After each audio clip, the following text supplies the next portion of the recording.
अस्सलामुअलैकुम, बोलिए खुशामदीद। मैं हूँ शर्जील अरशद और मैं हूँ अनविशा सलीम। हेडलाइंस आपने जानी। बुलेटिन का बाकायदा आगाज करते हुए सबसे पहले आपको बताएं कि हंगू ऑपरेशन में 9 दहशतगर्दों की हलाकतें हुई। DIG अब्बास मजीद ने तस्दीक कर दी है। RPO अब्बास मजीद ने बयान में कहा कि DPO खालिद खान CMH को हार्ट में ज़ेरे इलाज हैं। ऑपरेशन कामयाबी से जारी है। दहशतगर्दों के खिलाफ भरपूर कार्रवाई की जा रही है। वफाकी वज़ीर दाखिला मोहसिन नकवी ने DPO हंगू से टेलीफोनिक रबता किया और बहादुरी को सराहा। कहा कि कौम अपने बहादुर सपूतों की कुर्बानी को कभी फरामोश नहीं करेगी। और FBR को इजाफी इख्तियारात देने पर मुल्क भर की ताजिर बरादरी का एहतजाज। कराची के ताजरों ने भी तालाबंदी कर दी है। शहर भर के बाजार, मंडियाँ और कारोबारी मराकज़ बंद हैं। ट्रांसपोर्टर्स ने भी हड़ताल की हिमायत का ऐलान किया है। ताजरों ने खबरदार किया है कि अगर हुकूमत ने उनके मुतालबात पर संजीदगी से गौर न किया तो एहतजाज का दायरा मज़ीद वसी हो सकता है। ताजरों की हड़ताल कामयाब। कराची में कारोबार ठप, शहर में कारोबार जिंदगी मुअत्तल। ताजरों ने हुकूमती टैक्स को टू मच करार दे दिया। बोल की टीम जामा क्लॉथ अल्लाहवाला मार्केट पहुंची, जहां मार्केट मुकम्मल तौर पर बंद थी। कराची चैम्बर ऑफ कॉमर्स की जानिब से बैनर्स भी आवेज़ा किए गए थे। रिपोर्टर कफील अहमद के मुताबिक चैम्बर ने दावा किया था कि आज छोटे और बड़े तिजारती मराकज़ बंद रहेंगे, जो सही साबित हुआ। ताजिर बरादरी ने मुतालबात के हक में नारेबाजी भी की। बुलेटिन में ताजिर रहनुमा शर्जील गोपलानी ने कराची चैम्बर की हिमायत ना करने का ऐलान किया। बिल्कुल मैं कराची चैम्बर के साथ नहीं हूँ। मैं कहीं भी उस जगह पे नहीं हूँ जहाँ से मेरे मुल्क को नुकसान होगा। ताजिर चोर नहीं है, बड़ा सनतकार चोर है और ये हमेशा ब्लैकमेल करते हैं। जिस वक्त इनको शिफ्ट होना था बांग्लादेश, कौन से शिफ्ट हुआ? ये हुए ना, मुल्क की मफाद में यहाँ तो नहीं रहे। आप और मैं यहाँ मुल्क की मफाद में बैठे हुए हैं। कराची चैम्बर ऑफ कॉमर्स के सदर जावेद बलवारी ने कहा, तहरीरी यकीन दहानी न मिलने पर एहतजाज का फैसला किया, जबकि इसका दायरा बढ़ाया जा सकता है। मेंबरों ने कहा अगर कोई कागज़ नहीं आया, कोई हमारे मसले हल नहीं हुए, जो हमारी जेन्युइन डिमांड है और जेन्युइन जस्टिफिकेशन है, उस पर अगर मसले हल नहीं हुए तो जितने दिन की आप स्ट्राइक आएंगे उतने दिन हम करेंगे। कराची चैम्बर की जानिब से हड़ताल के बायस कराची में ट्रैफिक की रवानी मामूल से कम रही, जबकि ताजिर बरादरी ने मुतालबात तस्लीम न होने तक सिलसिलावार हड़ताल का ऐलान किया है। लाहौर में ताजिर बरादरी की जुज़वी हड़ताल जारी। आबिदा मार्केट, लिबर्टी मार्केट और ओरेगा मार्केट खुली हैं। ताजिर बरादरी का कहना है कि हड़ताल से अपना ही नुकसान होता है। मुतालबात मंजूर न हुए तो मुकम्मल हड़ताल पर चढ़े जाएंगे। इस हवाले से मजीद जानते हैं नुमाइंदा बोल न्यूज़ अफजाल अब्बासी से। जी अफजाल। ये बिल्कुल लाहौर में भी ताजिर बरादरी की जुज़वी हड़ताल जो है वो जारी है। दिन भर जो लाहौर की अहम मार्केटें हैं, जिनमें हाल रोड है, माल रोड, इसके साथ साथ जो उर्दू बाज़ार है वो बंद रहा, जबकि बाद मार्केटें जिनमें लिबर्टी मार्केट है, आबद मार्केट है और इस वक्त में मेन बुलेवर्ड पे ओरेगा सेंटर की मार्केट है बहुत बड़ी कपड़े की, उस पर मौजूद हूँ। ये खुली रही दिन भर और जो इसके अहदेदारान हैं और ओरेगा मार्केट के वो हमारे साथ मौजूद हैं। तो नौली साहब बताइएगा, आपने उस तरह स्ट्राइक नहीं की, इसकी वजह क्या है? आप क्या समझते हैं कि आपके मुतालबात बगैर स्ट्राइक के ही मान लिए जाएंगे?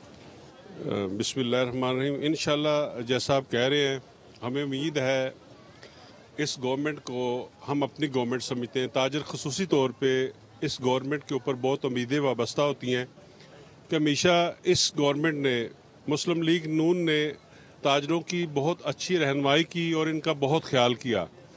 इस बार आपको बताऊं कि ये स्ट्राइक की कॉल आई है, हमने अपने ताजर दोस्तों को बुलाया। वो कहते हैं कि भाई हम पहले ही बहुत तंग हैं, एक दिन मजीद हड़ताल हो जाए तो हमारे लिए और मुश्किलात बढ़ेंगी। हम इस वक्त यूटिलिटी बिल्स और दाल रोटी के चक्कर में पड़े हुए हैं, इस मसाइल में घिरे हुए हैं। तो फिर अगर हुकूमत ने हमारा साथ ना दिया, हमारे पर जालमाना टैक्स ख़त्म ना किए, तो फिर एक दिन की हड़ताल से कुछ नहीं होगा। फिर हम लंबी हड़ताल पे जाएंगे। उससे पहले मैं अपने हुक्मरान बाला से ये दरख्वास्त करता हूँ कि गरीब और मुतवस्सित तबके की जो मसाइल हैं उस पर गौर करें। हुकूमत जो है वो खुद जो इजाफी टैक्स हैं वो नहीं तो एक दिन की नहीं बल्कि मुकम्मल और तवील हड़ताल पर चले जाएंगे। बहुत शुक्रिया अफजाल अपडेट करने के लिए। कारोबार रहा शानदार, इंडेक्स में ज़बरदस्त उठान आई। पाकिस्तानी स्टॉक एक्सचेंज के लिए ये हफ्ता अच्छा रहा। एक हफ्ते में 4 नफसियाती हदें बहाल हुई।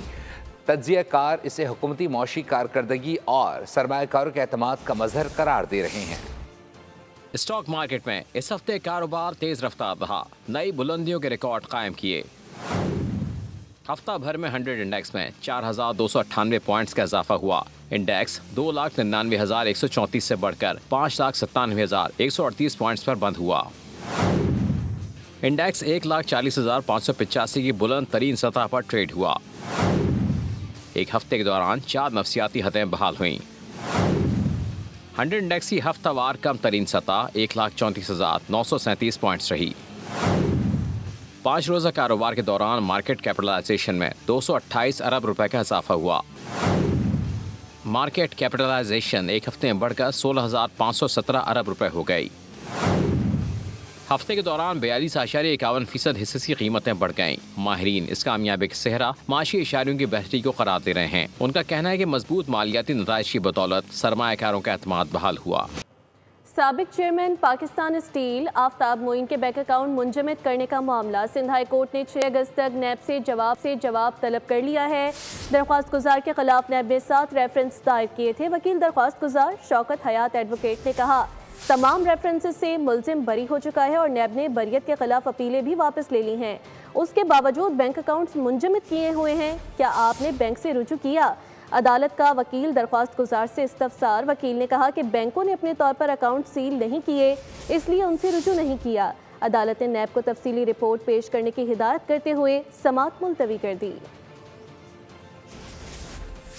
और भी बताएं कि बरतानवी रॉयल इंटरनेशनल एयर शो में पाकिस्तान की धूम। पाक फ़िज़ाई का बैनुल-अक़वामी एयर शो में बड़ा कारनामा। पाक फ़िज़ाई ने इंटरनेशनल एयर टैटू शो में 2 ट्रॉफियाँ अपने नाम कर ली हैं। पाक फ़िज़ाई की पेशावराना महारत को पूरी दुनिया में सराहा गया है। एयर चीफ ज़हीर अहमद बाबर सिद्धू ने पाक फ़िज़ाई के दस्ते को मुबारकबाद पेश की है। ISPR के मुताबिक एयर चीफ ने कहा कि कौमी परचम को सरबुलंद रखना पाक फ़िज़ाई की पहचान रही है। अवार्ड्स हमारी पेशावराना महारत की अक्कास हैं।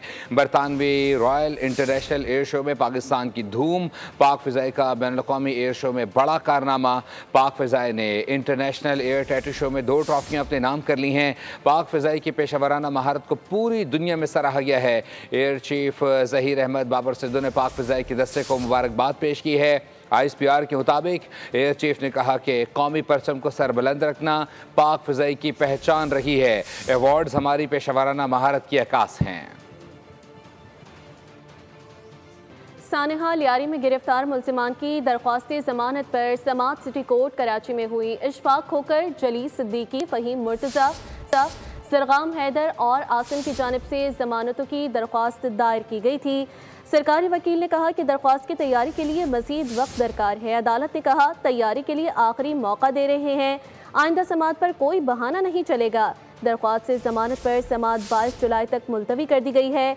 मुल्ज़िमान पर इल्ज़ाम है कि उनकी गफलत से इमारत गिरी, जिसके नतीजे में 27 अफराद जाँ बहक हुए।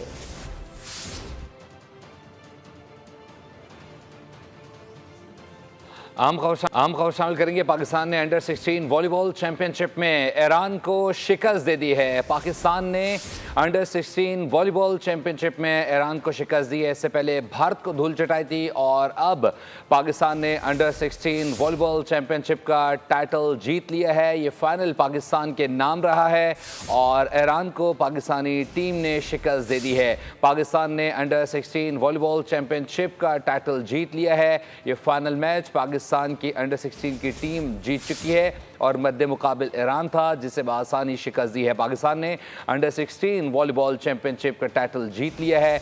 पाकिस्तान ने अंडर 16 वॉलीबॉल चैंपियनशिप के फाइनल मैच में ईरान को शिकस्त दी है। इससे कबल भारत के साथ होने वाले मैच में भी पाकिस्तान ने कामयाबी हासिल की थी, जिसके बाद आज ही मैच होना था और इस फाइनल में पाकिस्तान ने ईरान को शिकस्त दे दी है। पाकिस्तान ने अंडर 16 वॉलीबॉल चैंपियनशिप में ईरान को शिकस्त देकर ये टाइटल अपने नाम कर लिया है। पाकिस्तान ने फाइनल में दिफाई चैंपियन ईरान को शिकस्त दे दी है। पाकिस्तान ने अंडर 16 वॉलीबॉल चैंपियनशिप का टाइटल अपने नाम कर लिया है। अंडर 16 वॉलीबॉल चैंपियनशिप का टाइटल पाकिस्तान के नाम रहा है। पाकिस्तान ने फाइनल में दिफाई चैंपियन ईरान को शिकस्त दी है। सेमीफाइनल में भारत को शिकस्त दी थी, जिसके बाद पाकिस्तान का मुकाबला फाइनल में ईरान से होना था और पाकिस्तान ने अंडर 16 वॉलीबॉल चैंपियनशिप का टाइटल जीत लिया है। पाकिस्तान ने ईरान की टीम को शिकस्त दे दी है। पाकिस्तान पाकिस्तान ने फाइनल में डिफाई चैंपियन ईरान को शिकस्त देकर ये टाइटल सिक्योर कर लिया है। पाकिस्तान ने अंडर 16 वॉलीबॉल चैंपियनशिप का टाइटल जीत लिया है। पाकिस्तान ने 3-2 से कामयाबी समेटी है। पाकिस्तान ने अंडर 16 वॉलीबॉल चैंपियनशिप के टाइटल में 3-2 से ये कामयाबी समेटी है। पाकिस्तान के लिए एक और एजाज़ है। और साथ ही साथ आपको पता चले कि इससे कबल पाकिस्तान की वॉलीबॉल चैंपियनशिप ने टीम ने इससे कबल भारत को भी शिकस्त दी थी और फाइनल में ईरान को शिकस्त देने के बाद ये टाइटल अपने नाम कर लिया है। Welcome back. पंजाब में बारिशों ने तबाही मचा कर रखती है, लेकिन कराची में मौसम खुशगवार है। मौसम की क्या सूरत हाल है जानने के लिए साथ कुछ से साथ बताइएगा। जी बिल्कुल, कराची का मौसम मजमूई तौर पर इस वक्त खुशगवार देखा जा रहा है। शहर के कई इलाकों में बादल छाए हुए नज़र आ रहे हैं, लेकिन कई जगहों पे हल्की हल्की बूंदाबांदी भी हुई। और अगर बात की जाए बारिश के हवाले से तो महकमे मौसमियात ने पेशगोई की थी कि कराची में हफ्ते और इतवार के रोज़ बारिश की जो है वो मुतवक्के थी कि बारिश होगी, लेकिन अब तक जो है वो कराची के कई इलाकों में बारिश नहीं हुई है। मौसम इस वक्त खुशगवार है। 32 सेंटीग्रेड इस वक्त जो है वो दर्जा हरारत रिकॉर्ड किया जा रहा है। और अगर हवा के हवाले से बताऊँ तो तकरीबन 21 से 22 किलोमीटर फी घंटे की रफ्तार से यहाँ पर हवाएं चल रही है। मैं इस वक्त भी एक पार्क में मौजूद हूँ, जहाँ पर मेरे अकब में आप देख रहे होंगे कि यहाँ पर शहरी अपनी फैमिलीज के हमरा यहाँ पर मौजूद हैं, बैठे हुए हैं और इस खुशगवार मौसम को एंजॉय करते हुए नजर आ रहे हैं। आज सुबह से ही जो है कराची के मौसम कई हद तक खुशगवार नजर आ रहा था और बादल जो है वो हर जगह बादलों की काली घटाएं छाए हुए नजर आ रही थी, लेकिन अब तक बारिश जो है वो कराची में नहीं बरसी है। लेकिन हम ये देख रहे हैं कि कराची वाले इस मौसम को भरपूर तरीके से एंजॉय कर रहे हैं। सिंध में मानसून का जो तीसरा स्पेल है उसका जो सिस्टम है वो 28 जुलाई को दाखिल हो रहा है। और अगर बात की जाए कराची में भी महकमा मौसमियात ने यही पेशगोई की है कि 28 जुलाई से कराची फिर मूसलाधार बारिशों की जो है वो पेशगोई कर दी गई है कि बारिशें। बहुत शुक्रिया साथ अपडेट करने के लिए। के इलेक्ट्रिक ने घारो पंपिंग स्टेशन पर बिजली की फराहमी बहाल कर दी है। बिजली की केबल का फॉल्ट आज दोपहर 3 बजे ठीक कर दिया गया है। तर्जुमान वाटर कॉरपोरेशन के मुताबिक फॉल्ट की मरम्मत के फौरी बाद घारो से शहर को पानी की फराहमी बहाल कर दी गई है। बिजली के फॉल्ट के बायस कराची को 30 मिलियन गैलन पानी की कमी का सामना करना पड़ा। घारो पंपिंग स्टेशन से शहर को यौमिया 30 मिलियन गैलन पानी फराहम किया जाता है। हक में शिकस्त के बाद भारतीय तैयारियों की साख बुरी तरह मुतासिर। ब्राज़ील ने भारत से आकाश मिसाइल खरीदारी के मुज़ाकरात ख़त्म कर दिए। एक रिपोर्ट के मुताबिक मुज़ाकरात का इख्तिताम भारत की जानिब से सिस्टम का जदीद तरीन वर्जन फराहम ना करने पर हुआ। ब्राज़ील फ़ौज दरमियाने से तवील रेंज के फ़ज़ाई दिफाई निज़ाम की तलाश में है। भारतीय कंपनियों ने सिर्फ आकाश का पुराना वर्जन फराहम करने की पेशकश की, जिसे ब्राज़ील ने फरसूदा करार देकर मुस्तरद कर दिया। ब्राज़ील अब अतालवी एयर डिफेंस सिस्टम हासिल करने पर गौर कर रहा है। अल-फुरकान वेलफेयर ऑर्गेनाइजेशन की जानिब से कराची में सीवी पर ख़वातीन के लिए साइकिल रेस का इनेकाद किया गया है, जिसमें लड़कियों और ख़वातीन ने बड़ी तादाद में शिरकत की है। ऑर्गेनाइज़र ने साइकिल रेस को ख़वातीन के लिए सेहतमंदाना सरगर्मी करार दिया है। कफील अहमद रिपोर्ट कर रहे हैं। सीवीयू का साहिल आज ख़वातीन के हौसले का गवाह बना। फेज 8 में साइकिल रेस का इनेकाद साइकिल के घूमते पहिए सिन्फ नाजुक की खुद एतमादी का इस्तारा बन गए। साइकिल फॉर एजुकेशन के उन्वान से मुनक्किदा साइकिल रेस में लड़कियों और खवातीन की कसीर तादाद शरीक हुई। मतलब मुझे बहुत अच्छा लग रहा है, मैं फर्स्ट टाइम कर रही हूँ और मुझे उम्मीद है कि मैं जीत जाऊँगी। हेल्दी एक्टिविटी, लड़कियों में कॉन्फिडेंस डेवलप होता है और साइकिल चलाना बहुत अच्छी बात है और हमें भी बहुत मजा आ रहा है। डिस्ट्रिक्ट चेयरवुमन इन रोटरी दुर्दाना अरशद ने कहा कि इस सरगर्मी के तहत खवातीन और बच्चियों को सेहतमंदाना सरगर्मियों में शरीक होने का मौका मिला है और ऐसी सरगर्मियां मजीद होनी चाहिए। और ये जो साइक्लोथॉन हो रहा है ये ख़ास तौर पे बहुत मुझे अच्छा लग रहा है, क्योंकि इसमें बच्चों को स्पोर्ट्स की तरफ राग़िब करने की कोशिश कर रहे हैं, तो जो हेल्दी भी है और अच्छा भी है। साइकिल रेस में अल-फुरकान वेलफेयर ऑर्गेनाइजेशन के फाउंडर रुबीना फरियाल आसिफ ने बताया कि साइकिल रेस में 80 साइकिलिस्ट शरीक हुई। हम लोग सब बहुत एनर्जेटिक फील कर रहे हैं, बहुत एक्साइटेड फील कर रहे हैं, क्योंकि हम ये समझते हैं कि एक रिवायती एजुकेशन के साथ साथ फिजिकल एजुकेशन भी बहुत ज़रूरी है। 2.5 किलोमीटर साइकिल रेस के ट्रैक पर खवातीन महजूज होती हुई अपनी मंजिल पर पहुंची। तकरीब के इख्तिताम पर शुरका को असनाद से नवाजा गया, जबकि स्पॉन्सर्स भी शरीक थे। सीवीयू पर मुनक्किदा साइकिलिंग रेस के अंदर बड़ी तादाद में खवातीन ने जो है वो शिरकत की है। इस एक्टिविटी का मकसद ये है कि खवातीन को ज़्यादा से ज़्यादा आगे लाया जाए और ऐसी एक्टिविटी के ज़रिए उनके कॉन्फिडेंस को बहाल किया जाए। कैमरामैन साजिद कमाल के साथ कफील अहमद, बोल न्यूज़ कराची। स्टूडियो से फिलहाल के लिए इतना ही। मज़ीद अपडेट्स के लिए विजिट कीजिए bonews.com। देखते रहिए बोल न्यूज़। सब्सक्राइब करें और बेल दबाएं ताकि कोई खबर रह न जाए।